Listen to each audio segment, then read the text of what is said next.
नमस्कार मित्रों।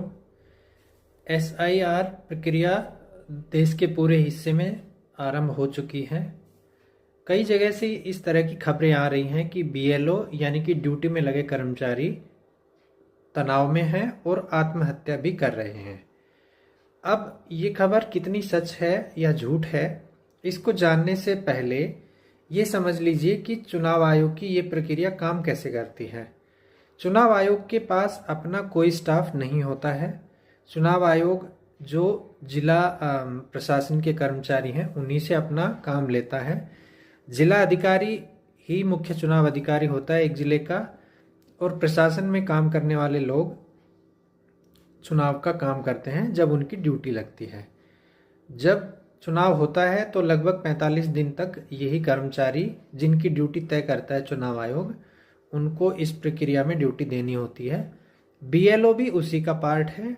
बीएलओ में ज़्यादातर जो लोग हैं वो अध्यापन से जुड़े होते हैं, यानी टीचर्स होते हैं।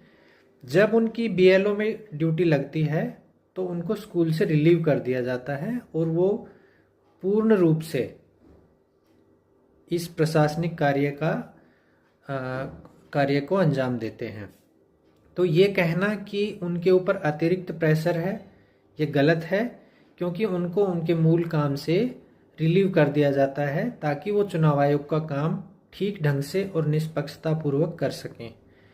दूसरी बात यह है कि अब इसमें जो आत्महत्या या किसी की दुखद मृत्यु की बातें आ रही हैं, ये किसी राज्य में, किसी स्थान विशेष में, किसी विशेष परिस्थिति में अगर किसी की मृत्यु हो भी जाती है तो उसका मूल कारण एसआईआर नहीं है।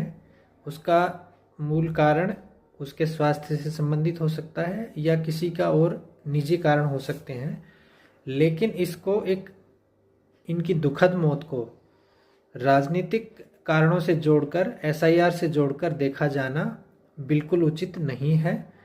और ये सरकारी कर्मचारी उतना ही काम कर रहे हैं जितना एक आदमी से अपेक्षित होता है या जितना कि ये अपनी रेगुलर ड्यूटी में करते हैं।